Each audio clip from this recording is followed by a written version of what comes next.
As I mentioned previously, I was in automotive. She was in corporate. I had no idea what the heck I was doing. I mean, we started a business that we had zero experience. 9 years later, we have a process now that works, and all three of our homes are run exactly the same way. But that's because it's taken us trial and error. For any aspiring new entrepreneurs, what advice would you give them? Don't try to reinvent the wheel. Find a coach to help guide you through it, because in every industry, there's already an industry expert willing to help and guide you along the way. A lot of people are so stuck in, I've been doing this my whole life, and they're afraid to make a change into a different industry or something else that is just going to completely change your life. Welcome, guys, to another episode of the Making Feria podcast. My name is Chris Medina, and I have this beautiful power couple, Amanda and Boris. Thank you guys for coming. I appreciate you guys coming over and getting on the podcast. So let's get right into it. So tell the audience a little bit about what you do and how you got started in your journey in business. Absolutely. First and foremost, thank you, Chris, for having us. Sure. It's a pleasure being here. My name is Boris Palomino. I'm one of the owners and founders of Palomino Residential Care. We own 3 senior living facilities in the city of Monterey Park. We started 9 years ago. We gave up our family home, which is her childhood home. It's a 2,500 square foot home. Yeah. We gave up the beautiful home to move into this 300 square foot home with our 1-year-old daughter to chase this dream. So you guys moved into a 300 square foot home, is it? Yeah, so our home has a little ADU in the back. Yeah. And we basically we wanted to start our own business. We didn't know what we wanted to do. Mm-hmm. And she was in corporate, she was doing auditing, and I was in automotive. I was in automotive for over 20 years. I was a parts manager. Yes. We knew we wanted to start our own business, we just didn't know what. Yeah. And eventually we got into, because of my sister, she owns 2 homes in the city of West LA. She's been in the business for a long time. She's the one that mentored us into this. Okay. And so we needed another property to get in, but being in California is so expensive. Mm-hmm. Yeah. We just decided, we're going to take a sacrifice here. We're going to sacrifice this home, move into that little house, and get the business going. Wow. Okay. So you guys had an ADU behind? We had an ADU, but there was no kitchen.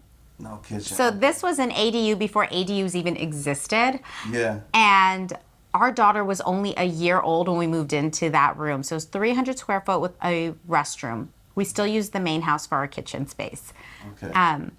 But after, we were just doing the math on this yesterday, after a year, we were able to purchase a second home. And initially we thought we were going to move our business there. Yeah. But we decided, you know what, we're doing really well. We're focused. We want to continue to grow. And the only way to continue to grow is to continue to sacrifice.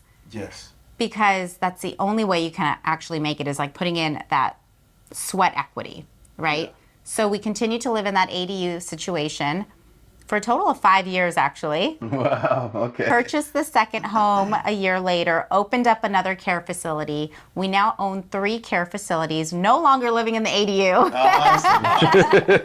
Yes. We moved out of that ADU a short 4 years ago, which is crazy to think of. But because we lived in that situation for so long, for 5 years, we've been able to accomplish so much.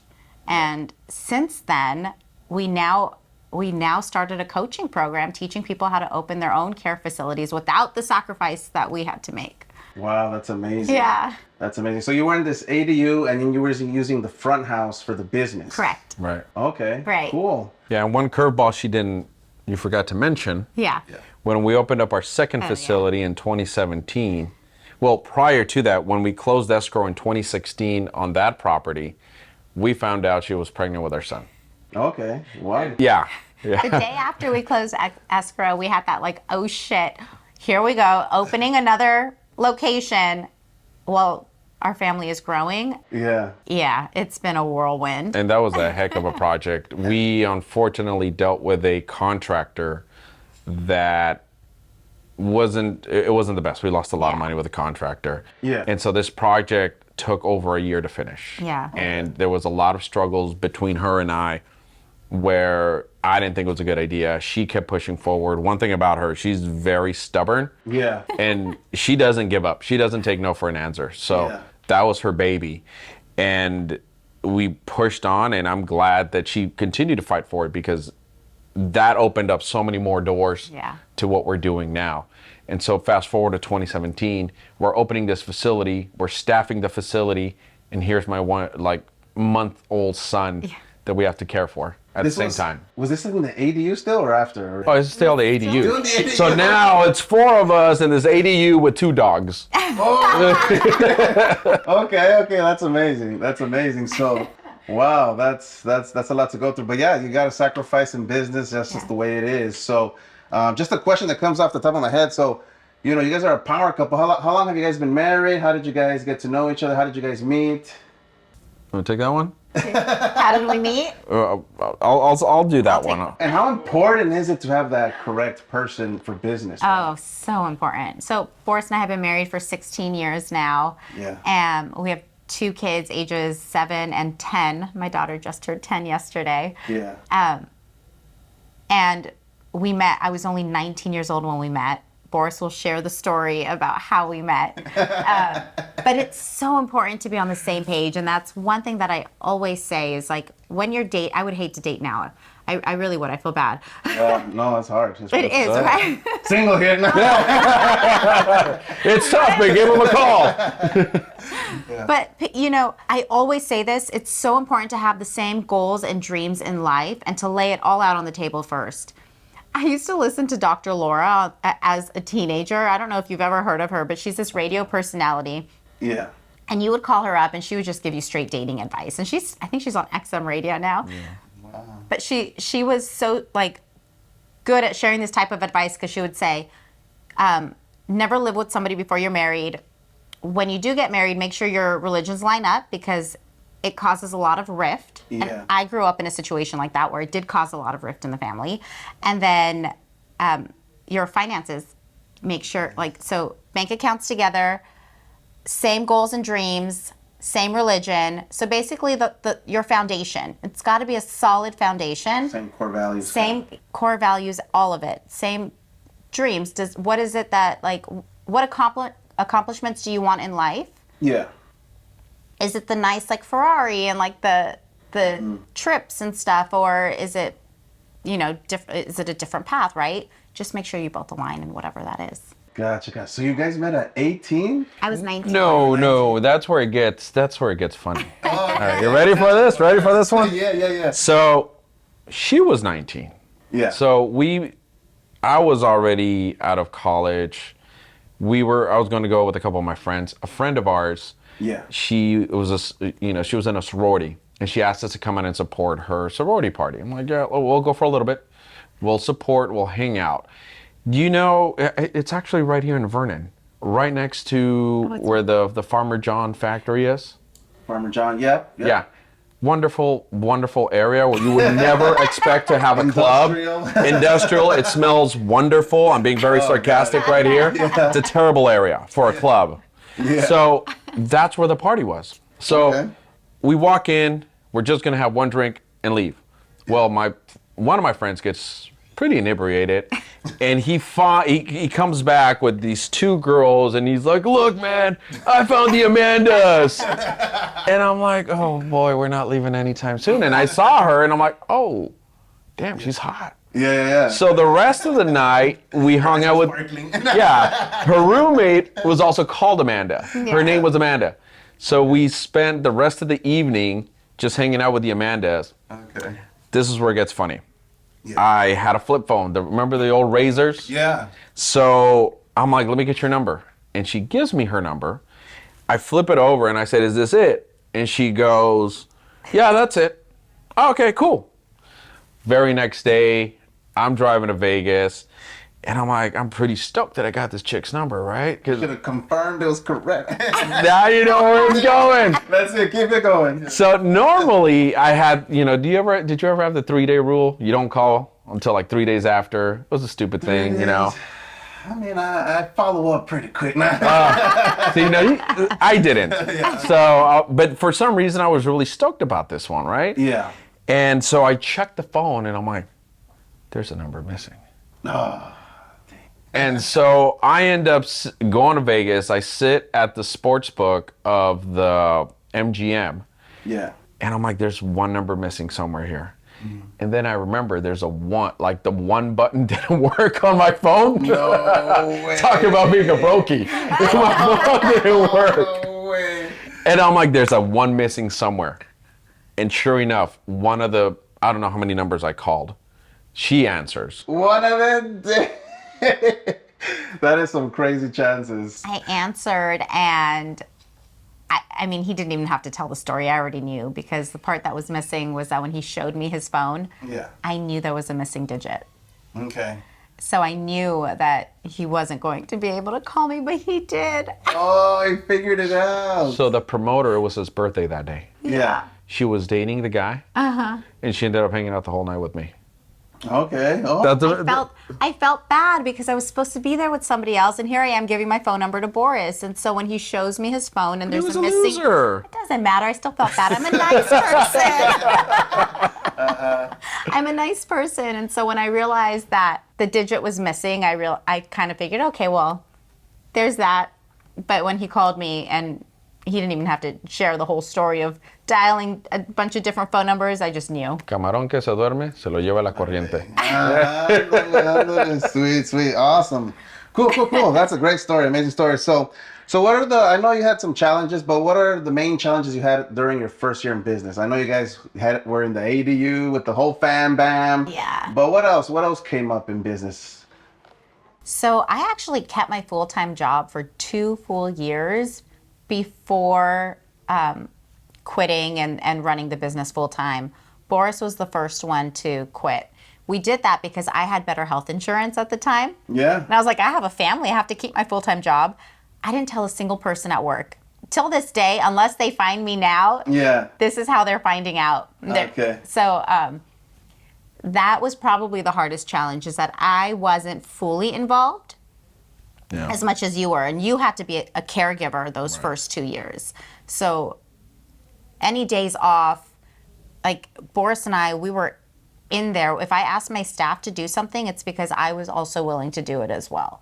So Boris and I are very hands-on with our residents. Yeah. If they're down to changing diapers, even now, if I have to go and help one of my seniors out, I will do it, no questions asked. Yeah, we have a philosophy, and I've always had this. Yeah. We lead by example. Yeah. So I'm not going to ask my employees to do something that I'm not willing to do. Oh, I've changed diapers. I've cleaned up everything and anything you can think of. Because now my employees see it and they respect you that much more. Definitely. Yeah. When going back to your question about challenges, Yeah. as I mentioned previously, I was in automotive for over 20 years. She was in corporate. I had no idea what the heck I was doing. We started a business that we had zero experience, and I mean zero. Yeah. And I'll tell you the story. Like, we got our very first resident, and they came. She didn't want to leave her home, and so they brought her to us, and she was sedated so that she wouldn't be as combative. And they set her down, and when she sat down, she passed out. And I clearly remember, as if it was yesterday, I'm sitting there in the kitchen, and I'm seeing this sweet the sweet old lady, and the thought that comes to my mind is like, what the hell am I gonna do now? Yeah. When that lady wakes up, what am I supposed to do? Yeah. So her family put her there Yes. for care. Yes. And so we were fortunate enough to have one staff member who had a lot of experience, and we learned from her. Yeah. So now you're talking about the owners, the bosses. They're learning from the caregiver. So for us, it took a long time of just continuously learning.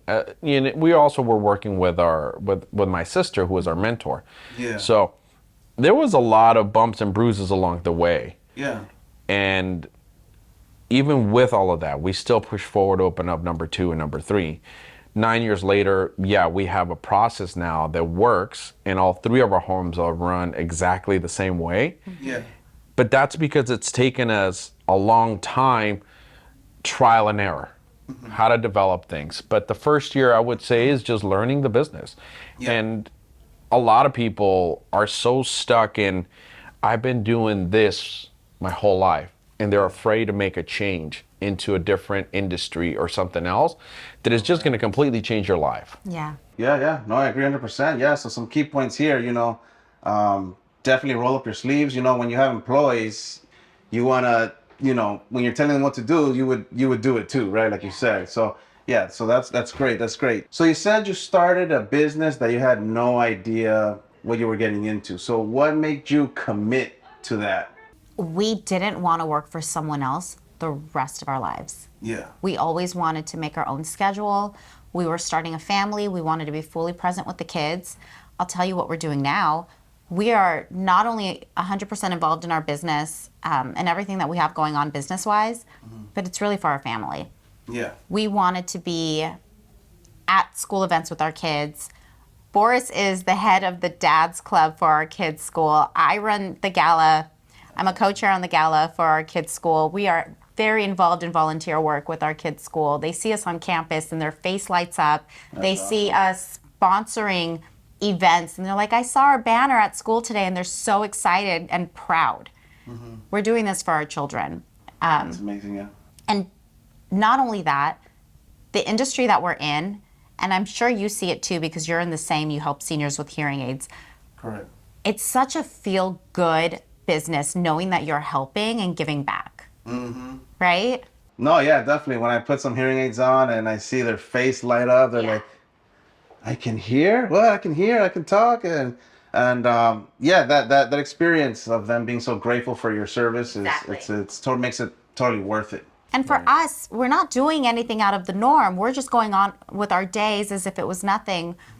But the reaction you get from your clients, it makes your whole day. It really does. Yeah, you're making a difference in someone's lives. And if I could take this back a little bit further, if you're going to go into business, it's not all about the money. If you go into a business strictly for the money, your chances of success are diminished. Very. Tremendously. Because if you're not in it for the right reasons, you're not going to succeed. We have, Amanda mentioned we're coaching now, and we've had people approach us so that we can coach them. We've turned them down because we can tell if they're in it for the right reasons or not. We're dealing with somebody's mom, somebody's dad, somebody's grandma, grandpa. You got to have a heart for this industry. Yes. Right? Not just anybody. You're in a very similar industry as Amanda just mentioned. We're in a service-based industry where we have to dedicate ourselves fully to the service and the people that we're servicing. Correct. So. Yeah, we say this all the time. You lead with service and the money follows. It's that simple. And for us, our driving factor was our family. It was time with our family, time with our kids, be able to take them to their tournaments, to their practices. As she mentioned, we're very involved with the kids' school because a lot of parents like to complain about the schools and the systems, but they don't do anything about it. We are the type of people that if we're going to complain about it, we're going to do something about it. Yeah. And we're going to get involved to make that change so that our kids are growing up in an environment where we want them to grow up in, right? Yeah. And then most importantly, we're in an industry where we see how fragile and how quickly life is. Yeah. And so for us, every single moment that we can spend with our families, that's why we take trips often. Yeah. Because those memories is what we take with us. Material things, I know it sounds cliche-ish, but material things stay here. Yeah. No. The memories, we don't know, tomorrow's not promised for everybody. Yeah. Anybody, for that matter. Correct. So the memories that we can make today, that's why we started our business. Awesome. No, that's amazing. Yeah. If you guys are going to start a business, make sure you love your service and product. And of course, you're not going to be in it for the money because like you said, if you're in it for the money, eventually you're going to get sick of doing what you're doing and then you're just going to quit. You need to have a passion for it. For me, I love technology. I love helping people. That's why I got into the hearing aid industry. Absolutely. Absolutely. And it shows. You're doing a great job. So thank you for your service. We're doing good. Thank you. Yeah, we got about 5,000 patients, and That's I want to awesome. scale this to as big as I can scale it. So it's in the works. Great. Let's make it happen. So So let's touch a little bit more details into what were like some of the keys to your success. You know, we already said the right partner. You know, You guys had a mentor, your sister, right? She helped you out. She's the one who started this before you guys, right? But what are the key points to your success that you think you can share with the audience? Oh, that's such a great question. So I really want to say it's like the willingness to continue when times get tough. Most people will fail at that point. When you're having, like when you lose clients, or maybe the finances aren't there for one of them, like a month or two. Maybe you're losing employees, or you're having some issues with employees. Whatever the case may be, that's when most people fail and give up. Yeah. And being able to weather the storm and continue through during those times, that is what sets apart success from the rest. Never quitting, right? Never quitting. Like, just keep pushing through, keep going, because you already know you have a very successful business model, especially us. Like, our business is bulletproof, it's recession proof. When we think about the economy and inflation right now and people struggling financially, the first thing that comes to my mind is, well, you know, I need to cut back on expenses. Let's just not eat out this month. We'll cook at home. Yeah. You will never say that about your mom or dad being in a care facility. You're always going to provide for them and do whatever it takes to provide for them. You're not going to say, well, I need to pull them out for a month or two and then put them back in. Yeah, no. It doesn't work that way. So just weathering the storm, that really is. Definitely. Yeah, never quitting, you know, especially for the aspiring entrepreneurs. You know, I always tell, you know, people get into a business that's essential, right? Yes. Hearing aids, senior care is essential, and there's a lot of essential businesses, but you always want to, you know, learn whatever service or product it is that you're doing, and learn sales, because that was critical for me. I had my dispensing license to sell hearing aids that I didn't know how to sell, and I didn't have any clients. So you gotta have a good product, service, learn how to sell, and then the marketing. The marketing is where you generate those leads and get your clients. So Yeah, one very important aspect is if you're going to be partnered with somebody, make sure that you know what their talents are and you know what your talents are, because a lot of times our egos will say, I can do all of that.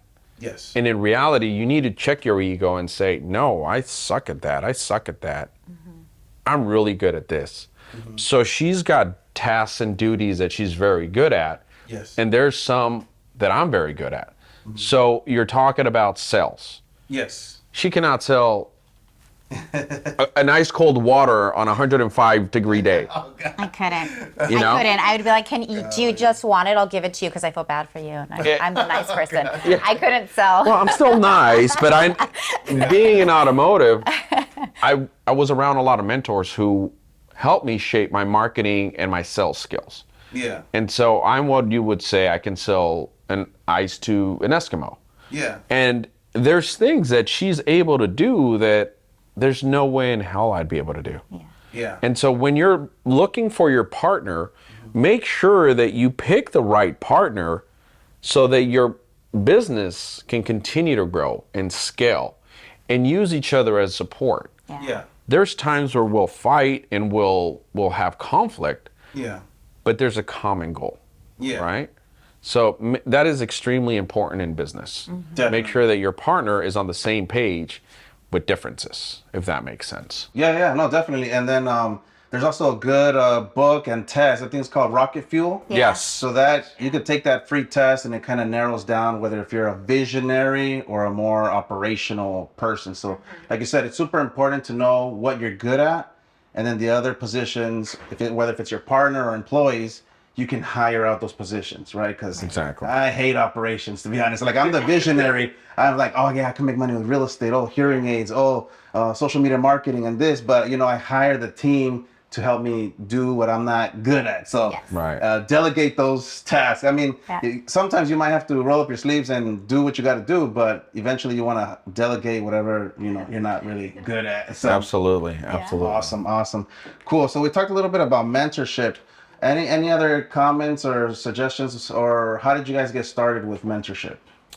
So it was, I don't really call my sister like mentorship. It was just, it's a family bond. My sister and I are very close. Yeah. And so she just became our mentor. Yes. It just kind of happened, and we followed her lead, and we now are just helping each other out. Now it's to the point where we're both on the same page. She still has her 2 homes, and we're helping each other out. Yeah. But we've hit a plateau where we wanted to grow, and we just kind of stopped. As a matter of fact, in January of this year, we were going to sell our company and move to Texas. Wow. We actually purchased a home in Texas. I'm a huge Cowboys fan, unfortunately. But anyways, so we and our kids loved, we go to Texas every year. So we were going to sell their business here and move to Texas. Yeah. That's when we met Albert. And we just went into the mastermind thinking, well, let's see what happens. And that completely changed our perspective on everything, because we going into mentorship, now you're talking to people that are above you in success levels, and they're seeing things in a different light, and they are telling you what, for us, Albert was like, what are you doing? Yeah. Why are you selling this? This is huge. This is a big opportunity for you and for many other people. Yeah. And so having the right mentorship to elevate you to the next level, not just to motivate you, but to continue to push you forward, Yeah. it is so important. And to spend the money on yourself, to educate yourself, to continue to grow. Correct. It is, I can't tell the audience how important that is, because had we not spent the money on a mentorship, I would not be here with you. Yeah. I would not be expanding. I would not have a coaching program. Yeah. Yeah. You have to be willing to spend money on yourself. Definitely. No, yeah, I agree 100%. You know, for me, in the beginning, you know, my family grew up, you know, paycheck to paycheck, but I did have that rich uncle. And he was actually a hearing aid specialist too. So he kind of mentored me in the beginning and eventually got my license and branched out on my own. But yeah, it's always good to always have that mentorship. And it could be different levels. Of course, you know, there's, you know, a mentor could be even like a book. You know, like my favorite book is Sell or Be Sold. That book has made me millions, that single book. And then eventually I started working with Grant Cardone. I paid $10,000 for his program. And then I hired Ryan Pineda. Then I worked with Albert, that's a 30K mastermind. And there's even 100K masterminds he was telling us about, $1 million masterminds. Yeah. So but the thing is, you want to pay to play and absolutely. pay for that information so that you can scale quickly and grow faster. And then you network with, you know, people like yourselves, and then collaborations, and then we all grow together. So Exactly. it's great stuff. Cool. So what's the craziest thing you've done in business? Besides the ADU, I think. Right? I wasn't that crazy enough. That might have answered the question, but if there's anything else to add to that, but that was a little wild, yeah. That's gotta be it. I mean, I'll be honest, I still think our second facility was pretty crazy, because that one too. we walked into this home, it was a shell. Yeah. And I have no imagination when it comes to homes. You know, like I see a shell and I'm like, I don't know what the heck I'm like. Yeah. You put a car, I have all the imagination in the world. Yeah. You know? Oh, yeah. But to me, that project was just, I didn't see the end in sight. Yeah. And that was crazy to think that we had 2 little babies, we're learning a new industry, we're under construction, is just all these things happening at once. And it was just like overwhelming, and how we're still alive and we haven't killed each other, it is beyond me. Yeah. So taking massive risk, right? 'Cause Yeah, you absolutely. bought that house. You say like a shell, so you mean like it needed a remodel? It was yeah. down to the studs when we drove past, and I was like, I need that house. Boris was like, you're crazy. I said, no, we're getting that house. And I knew it because I knew we were going to have to make some modifications to any property, and the fact that it was already gutted for me was perfect. Yeah. That's like the easy part, right? The vision, and make it happen from there. But when we got licensed on that facility a year later, we got the license, we were ready to open. We didn't really have a good staffing plan in place at that point. I moved one caregiver from our first location to start up the second location. We already had a client moving in. We didn't have enough staff for it. So Boris and I took our kids with an air mattress and a little bassinet and moved into one of the empty rooms there. Yeah. And then, so we moved from the ADU into Oh, one bedroom. into that facility, the empty room, until we filled up. Okay. It didn't take us long to fill up that home, though. I think it was like a month or two, and then back to the ADU we went. Yeah. So to give you some context, in California, you can get your license for in California they're called RCFEs, residential care facilities for the elderly, and in each home you can have up to 6 seniors, 6 residents. Yeah. If you go anything above 6, then you have to ask your local city for permission, which it gets pretty tricky because now you're going into zoning. As long as you stay 6 beds or under, you're fine. Yeah. And so when we were sleeping in each room, it was like, as the house was filling up, we were getting kicked out of the room. Oh, yeah. And so eventually, the house filled up, and we were able to move back into our ADU. Okay. So Well, it with was the staffing. Yeah, with the staff also. We staffed the house properly, and then we were able to get out. Yeah. That's awesome. No, yeah, do whatever it takes. Yeah. That's it. Yeah. That's what you got to do. Do whatever it takes in business. So, for any aspiring new entrepreneurs, what advice would you give them? You know, for someone who wants to start a business, get into business, maybe someone is just starting. Do it now. Yeah. Do it now. Don't wait till tomorrow. Don't wait for the perfect time. There is no perfect time. We just talked about ours. Yeah. If we would have waited for the perfect time, we'd still be at our 9 to 5s. One, you're not going to become a millionaire working a 9 to 5. Yeah. That's never going to happen. Right. You got to work for yourself. Take that risk. Don't be scared. We are blessed to be in a country where we have unlimited opportunities. Yes. You're promised an opportunity to succeed. You're not promised success. It really comes down to how hard you want it. Not how hard you want it, I'm sorry. How bad do you want it? And how much work are you willing to put into this? Definitely. Because everybody wants the nice watches, the cars, the homes, the travel, everything that we've been able to have. And you know, you're part of that too. You're extremely successful, and congratulations to that. Yeah. But it wasn't easy. It wasn't handed to us. Correct. Nobody sees the struggles. So be willing to endure the pain, but start today. Start today. Yeah. Yeah. I want to add something Yeah. because I think this is really important. Don't try to reinvent the wheel. Somebody has already done it before you. Don't be afraid. Get out of your ego. Ask for help. Get into mentorship programs. Find a coach to help guide you through it. Because in every industry, there's already an industry expert willing to help and guide you along the way. Exactly. Yeah. No, I agree 100%. You know, I always think if I would have done things differently, I should have bought a hearing aid office that was already operating, you know. But, you know, you just get started, work your way. You're going to learn throughout the journey. And as long as you are persistent, there's just no way to fail. And if you do, well, then you just get up again and keep pushing. Yeah, absolutely. Exactly. I will say, though, I'm actually happy that you didn't buy an existing office because you said that. And I'm like, oh, no, never do that, right? Because it always comes with problems. You get to put your own stamp and mark on your own when you start it from the ground up. I think that's the best way to do it. Okay. Yeah, I mean, they have their perks, definitely. So you started your business from the ground up, right? yes. So what would be your biggest lesson for, you know, now I'm throwing the same question back at you. Yeah. Because your road Yeah. to where you're at now was very different than ours, right? So Yes. one, talk about your road to get to where you're at. And two, actually, it's a 3-part question. One, I'm going to be a 3-part question. So, Indeed, I'm trying to remember. one, one at talk a about time. your road to get here. Yeah. 2, what mistakes do you wish you wouldn't have made? And 3, what is your advice for anybody that's trying to start their own business? Any aspiring entrepreneurs? Cool. So I'll start with the first one, the road, right? Yeah. So, I mean, I've always been like an entrepreneur at heart, right? So in high school, I started to sell Gatorades. You know, I saw this kid with his backpack full of Gatorades, and I was like, man, he sells out every time during PE. Like, there's a market for this. I mean, of course, I didn't think it like that, right? But I was like, there's opportunity. So I knew that I needed to get into business and sales.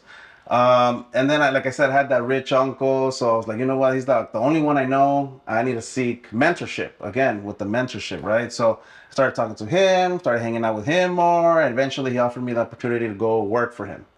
And then, a couple months went by and he wouldn't give me the job. And I told him, you know what? I'm going to quit my job and I'm going to go work for you for free. Because I had also read the book Rich Dad Poor Dad. Oh, great book. That was one of Amazing my book. first books. Highly recommended for everybody. Sometimes you got to just work for free, get the information that you need to do your own thing. So I went to work for him. Eventually, he started to pay me because he started feeling bad. But yeah, I learned, and then I got my license, and then all of a sudden he's like, you know what, business isn't too well. We're gonna have to lay you off. So I'm like, oh man, okay, well at least I got my license, but I'm back to square one.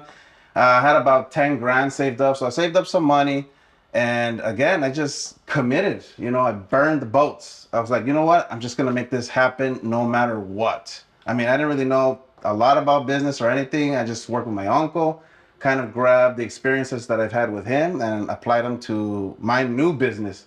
So I rented an office kind of like this big. It was like a 12 by 12 feet. And I would see patients there, test them, fit them. I was like, man, I don't even trust myself in this office, but you just got to keep going. Master your product, master your service, and eventually, people are going to trust you and you're going to grow. So that was kind of the road to this. And then, eventually I started going to networking events. I think that helped me a lot. So like 3-5 years into business, I went to my first event, which I wish I would have gone since the beginning, because you get in a room with positive people, like-minded people. So I went to the 10X Growth Conference in Las Vegas back in 2017, I think it was. Wow. So I went there, I met Grant, I got into his sales program, because I didn't know how to sell. Like I had my business. Yeah, I was making a few sales, but I knew there was potential there was more potential. So then I got that mentorship with Grant, and my sales started going up. And every year I started to double. My first year, 2015, I did like 38,000. The next year I did like 80,000. Then I went to like 200K and then 400K, and it just kept doubling after that. But it was all, to the mentorship. I paid 10 grand. I was committed. It held me accountable, because I've actually given that program for free to a few people, and they don't even take action because there's no accountability. You didn't pay anything. You didn't sacrifice anything. So that's another thing. So you want to have accountability. What else? What was that second part? Second question is, what mistake do you wish you wouldn't have made in business? One mistake. One mistake. Or something you regret. Regrets. Oh man. So I've been in business 10 years, and there's not too many, but I would say, if there's problems, try to resolve them with whoever it is that you have problems with, right? Like I had a problem here with this office not too long ago, actually, where they were trying to evict me because they wanted this space.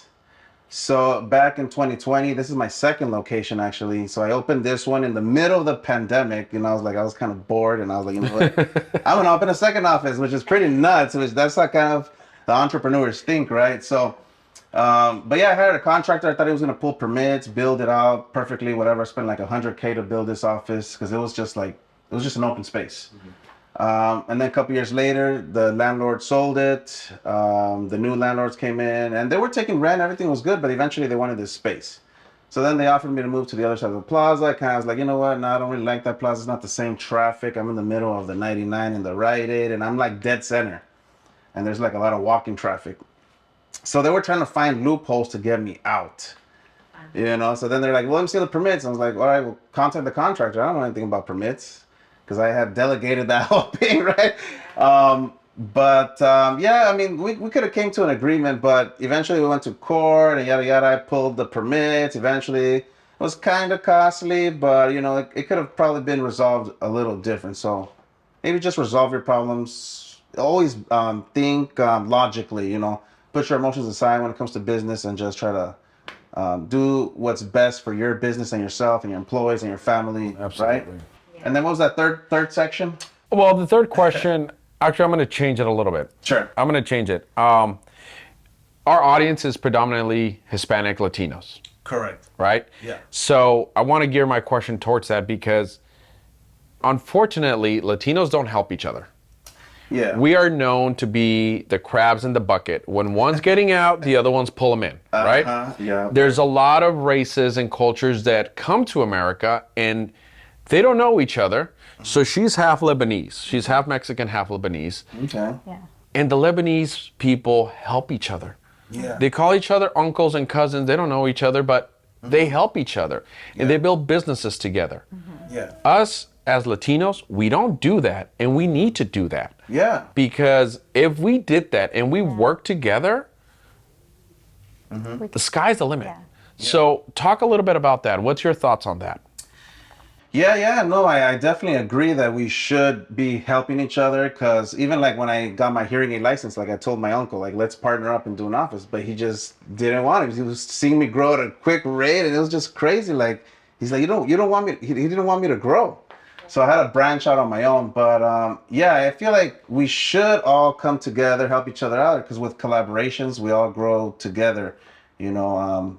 So partnerships, I really haven't had a partner, but you know, if the right partner comes along with the right attitude, right ideas, and we can collaborate, I'm more than happy to collaborate. So I think that's all I got about that. That's good. Good enough. I'm trying to That's think, good. But That's good. all right, well, thank you, Boris and Amanda, for coming. You guys are amazing, beautiful power couple. So where can the audience find you guys? You can find me on Instagram, the Amanda Palomino. Boris V. Palomino. And the business, website, address, phone number, whatever you want to throw in there. Our business is Palomino Residential Care, and the website is www.palominoresidentialcare.com. And you can contact us also for our coaching opportunities. For all the Latinos out there, this is a great opportunity. Why? We have the heart, we have the caring, we have the compassion. There should be more Latinos opening up senior homes, and we are here to help you guys. Definitely. Yeah, it's amazing what they're doing. What is it called? Senior care, is it facility? Senior care facilities, Senior care right? facility, residential Yeah. senior care facilities. So we take a house, any normal house, and we have 6 residents in each of our locations. And we don't need city permits for these. We just are administrators. It's not that difficult to open up. I think anybody could do this. We even had people from Virginia Yeah. call us to coach them, Yeah. Texas, Florida. Every state has their own laws. Yeah. So we're experts in California, but we're also willing to learn Yeah. and understand the legalities of other states. So we'll help anybody that wants to open these up because this is an industry that's underserved. Yeah. There's 1.5 million seniors that need care. And by 2030, there's going to be even more because that's when the baby boomers are going to come into age of care. So this is an industry that if you get in right now, you're going to be set for a very long time. It's going to blow up. It's going to blow up. Yeah, as a hearing aid specialist, I see the elderly, and there's a big need for it. You know, we all have a mom and father that eventually is going to need care or needs care already. So give them a follow. And again, thank you so much, Amanda and Thank Boris. you. It was Thank a you. pleasure. It was a pleasure having you guys on. And you. we'll catch you guys on the next episode of Making Feria.